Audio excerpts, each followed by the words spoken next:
The call came in just after 7 a.m. while I was reviewing cell response data in my home lab. My hands were gloved deep in pipetting cycles when the screen lit up Dad. I let it ring once more before answering. "Good morning, Izzy," he said, his voice polished and unhurried like he was delivering a quarterly update. "What's going on?" I asked, still focused on the microplate in front of me. "I wanted you to hear it from me directly," he said. "We're transferring the rights to the nanoshield IP to Ariel. She's going to oversee commercial development moving forward." I froze. "You're what it's already in motion," he continued. "She's got a stronger business instinct, and frankly, she stood by me when you were still figuring yourself out. She understands market timing." I slipped off my gloves, trying to keep my voice steady. "That's not your call to make." "Of course it is," he said flatly. "Langston Pharma funded your research. The lab time, the early materials, even your assistants paid for by us. You didn't build this alone, Isadora. It belongs to the company. I own the underlying methodology," I said carefully. "The delivery design, the core mechanism developed independently off company clock." He let out a short, humorless laugh. "You think a few late nights in your garage makes this yours? Come on, don't make this harder than it has to be." I opened my laptop and stared at the digital receipt from the U.S. Patent Office. Filed 3 months ago. Confirmed. Accepted. The filing number etched into my brain like a scar. "I hope Ariel enjoys trying to monetize research she doesn't understand," I said. "Good luck." A pause. He expected panic, rage, maybe tears. Instead, I ended the call and removed the USB key from my drawer. It contained every document, timestamp, lab note, everything Elena and I had prepared for this exact moment. By the time I texted her, he did it, just like we predicted. My hands had stopped shaking. I zipped the files into a folder labeled Langston Breakdown and started backing up everything to cloud storage, because if they thought this was over, they'd misunderstood who I learned resilience from. Before Langston Pharma became a brand, it was a black and white sketch on my parents' kitchen whiteboard. My mother, Dr. Camille Serrano Langston, used to outline molecular pathways while cooking lentil stew, talking through clinical trials like bedtime stories. She wasn't just brilliant, she was deliberate, building a company grounded in data ethics and a relentless belief in doing things right, even when it cost more or took longer. My father, Richard, was the smoother one. He wore the suits, spoke at investor luncheons, made people feel safe handing over their money. But it was always my mother's science that gave the company its soul. After she died, I thought we would carry that legacy forward together. But something in him shifted. The lab lost its heartbeat and the boardroom grew louder. Timelines got tighter. Risk tolerance increased. I thought it was just grief in disguise, but by the second year, we were cutting trials short, reducing transparency in our data. When I spoke up, he said I was being overly academic. Then came Celeste, polished, expensive, all smiles and vague references to streamlining vision. He married her 9 months after meeting her at a conference in Napa. Ariel followed shortly after, fresh from an online MBA program and already rebranding the company's digital presence. I remember walking into a quarterly strategy session and seeing her at the head of the table pitching ideas about AI-driven pharma pipelines she barely understood. I tried to stay focused on the science, on my team, on the work that mattered, but things changed fast. My lab access was restricted for compliance. My name was quietly removed from public-facing projects. Budgets reallocated. When I raised concerns, I was labeled emotional, disruptive, too close to the data.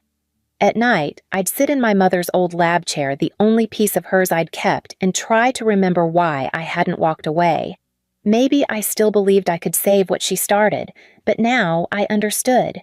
This company, our company, had been hijacked, its DNA rewritten. And if they were cutting me out, they were going to learn that I wasn't the one who'd been borrowing credibility all these years. The first time I told Elena what was happening, she didn't say anything right away. Just leaned back in her chair, arms crossed, staring at me through the webcam with the same calculating calm she used back in undergrad when she was dissecting case law while everyone else was cramming for finals. "You've been doing independent trials?" she asked eventually. "Yes. After hours.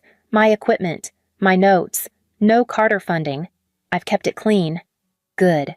Start separating the data streams if you haven't already. You'll need a clean chain of custody for the work you're claiming as your own." I nodded. The methodology for NanoShield was refined in my garage, literally, all under my name. "That's what we're going to file under," she said. "Independent patent. Your name only, and trademark the name before they think to rebrand it." It took weeks to build the file. Every protocol, every time-stamped entry, every line of code from the software I'd written to track delivery behavior. I cataloged it all meticulously. I even brought in a third-party lab to validate the results, just in case they tried to dispute authenticity later. I worked late most nights running simulations on the makeshift bench I'd set up in the garage, my mother's framed degrees hanging above me like quiet encouragement. When exhaustion blurred my vision, I'd scroll through the emails I wasn't supposed to see Ariel discussing her upcoming innovation announcement, Celeste telling the board I was too emotionally invested to lead commercialization. Elena built the legal scaffolding while I built the science. She looped in a regulatory expert double-checked IP overlap and quietly ran conflict checks to make sure no one in her firm had ties to Langston Pharma. She even had me create a digital trail of submission backups logging every change, every access down to the second. I didn't tell anyone at the company, not my team, not the assistants who still believed in the mission. The fewer people who knew the better. I smiled through meetings, nodded in strategy calls, and let them think I was folding. But in the background, I was laying every brick of my own foundation. The final confirmation came in a 2:17 a.m. email, USPTO application submitted. Pending review, timestamp logged. I sat back in my chair, stared at the ceiling, and let out the breath I hadn't realized I'd been holding for months, because they thought they were slowly erasing me. But I was already writing the next chapter without them. The shareholder meeting was held in Langston Pharma's new glass auditorium, sleek, sterile, and soulless. I sat near the back, uninvited but not turned away, just another familiar face no one had bothered to question. My badge still scanned at the front desk, at least for now. The presentation kicked off with projections and polished slides. Richard stood at the podium, sleeves rolled high like he was still the scrappy founder rather than the man who had just gutted his daughter's credibility behind closed doors. And now he said, turning to Beam at the front row, "I'm thrilled to announce the launch of our newest division, Langston Advanced Solutions." There was polite applause. Then a spotlight turned toward the front row where Ariel stood and made her way to the stage. Heading this bold new initiative, he continued, is someone who's already shown tremendous insight and leadership, Ariel Summers. More applause.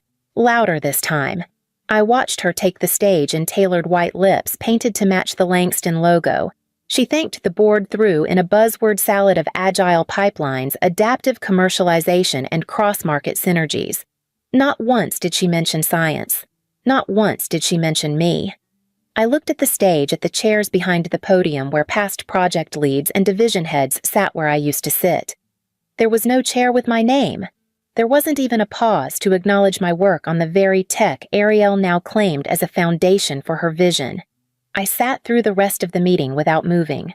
When it ended, people filtered out heads bent over phones, congratulating Ariel, shaking Richard's hand. Not one of them looked back. Outside, the air was heavy with June heat. I walked the long way back to the parking lot past the sculpture dedicated to my mother, the founder who built the research wing and whose name had been quietly removed from the website last month. It hit me then in a way it hadn't before. I wasn't being sidelined. I was being replaced, and I wasn't going to ask for a seat again. I'd already started building my own table.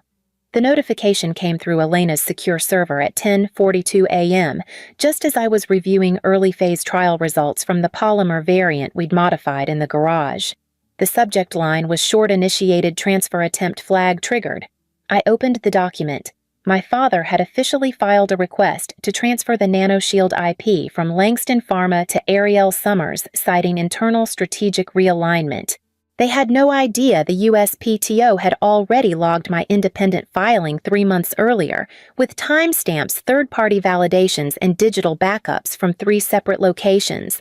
The flag was automatic. The moment they submitted a conflict was registered. Elena's message popped up seconds later. They just walked into it. "I'm prepping everything. Sit tight. I didn't feel relief or victory, just a calm, cold clarity, the kind that only comes after being underestimated for too long. At noon, I got a call from Langston Pharma's legal department. I didn't answer. Then a message from Ariel, "Can we talk?" There's been some confusion. I let that one sit too.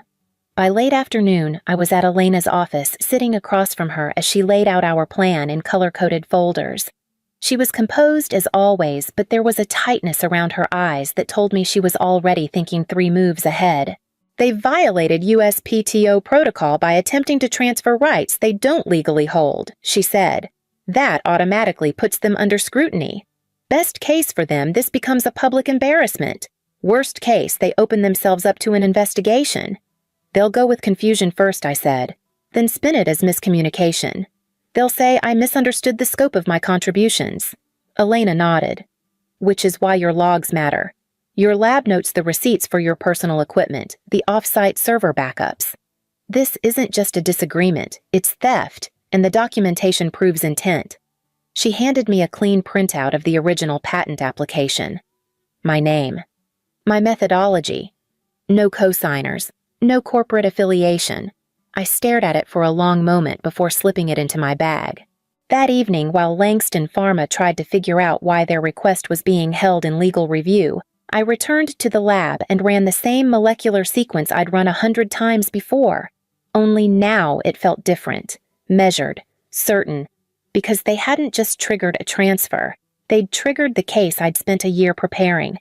They held the press event on a Wednesday morning, streaming it live across Langston Pharma's platforms with a glossy headline, "Revolutionizing Therapeutics, a New Era Begins." I watched from my laptop headphones and seated at the same kitchen table where I first drafted the NanoShield prototype on the back of a napkin. Ariel stepped up to the podium in a pristine white lab coat, still creased from packaging. Her name was embroidered on the chest in a font that matched the new Langston branding soft teal lowercase approachable. Scientific theater dressed in PR. She smiled at the cameras, adjusted the microphone with rehearsed grace, and launched into her speech. Our next-gen delivery system uses targeted receptors to optimize therapeutic entry at the cellular level, improving precision and minimizing collateral impact, she read, stumbling slightly over therapeutic. I recognized every word lifted straight from my grant proposal. My diagrams flashed behind her as she gestured vaguely toward the screen, pretending to explain mechanisms she didn't understand. My father stood beside her, hands folded proudly, calling her a visionary and a leader for the future. I stared at the screen expressionless until Elena's message popped up. "We're filing the cease and desist now." She moved fast.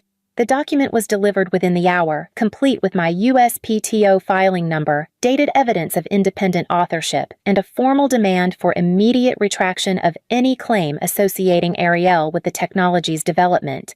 The live stream ended without acknowledging the legal notice, but the tone had shifted. Comments were disabled. Questions from journalists were cut short.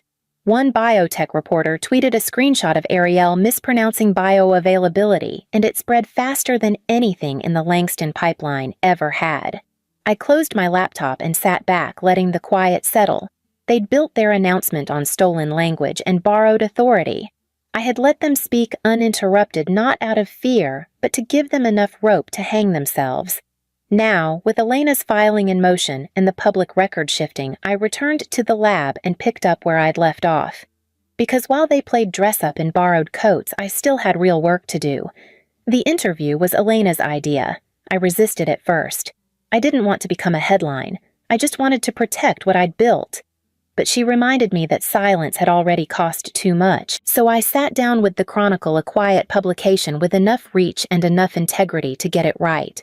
The journalist Simone asked questions that mattered. She didn't chase scandal. She wanted the full story. And I gave it to her. I talked about my mother, how she believed science wasn't just about innovation, but responsibility. How she built Langston Pharma not to corner markets, but to extend lives. I told Simone about the late nights in the garage, about the trial that failed so badly I almost quit. About the morning I watched a test sample hit a target cell with 98% precision and cried alone in the dark. I didn't mention Ariel by name. I didn't have to. The story ran 2 days later under the headline, "Daughter of Langston Legacy Speaks Out Why Science Needs Boundaries." It was balanced, but it didn't pull punches. It included my patent filing the cease and desist and a brief paragraph about corporate misattribution that everyone knew referred to the press event. That same day, Ariel appeared on a morning news segment, clearly a rushed attempt at damage control. She smiled wide and spoke quickly, name-dropping phrases like nanochannels and adaptive release. But it fell apart the moment the anchor asked her to explain how the delivery system differentiated between healthy and cancerous cells. She blinked, smiled again, then stammered something about customizable programming. The silence that followed said everything. Clips of the exchange hit social media within hours. Side-by-sides comparing her blunder to my interview flooded biotech forums. My inbox filled with messages from former colleagues, independent researchers, even regulators who quietly thanked me for speaking out. Langston Pharma issued a lukewarm statement claiming shared innovation. Elena drafted a response so sharp it left no room for interpretation. That night, I went back into the lab. The reaction rates on Trial 17 looked promising, cleaner than I expected. I noted the results, smiled to myself, and set the next cycle in motion. They had the cameras, the slogans, the spotlight, but I had the science. The FDA announcement hit like a fault line breaking open.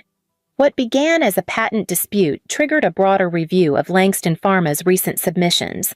The agency cited irregularities in data reporting and accelerated approval attempts without sufficient clinical justification. Elena forwarded the notice to me the second it went live. I read it twice, then again, letting the weight of it settle. This wasn't just about my work anymore. It was about everything they'd cut corners to chase. Within a week, Langston Pharma's stock dropped nearly 30%. Shareholders demanded answers. Regulatory boards called emergency meetings. On the morning of his resignation, Richard stood at a podium in the same auditorium where Ariel had once claimed my work. His suit hung looser than usual. His eyes looked sunken. "I accept full responsibility," he said, voice subdued, practiced. "It's time for a change in leadership." He didn't mention me, not once. Celeste disappeared from headlines altogether, vanishing into the same shadows she used to control from behind the curtain. Ariel stopped posting. Her carefully curated personal brand fell silent.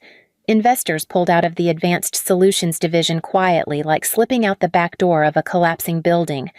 Elena called late that Friday. "USPTO officially confirmed your patent stands. They've closed the case on their side."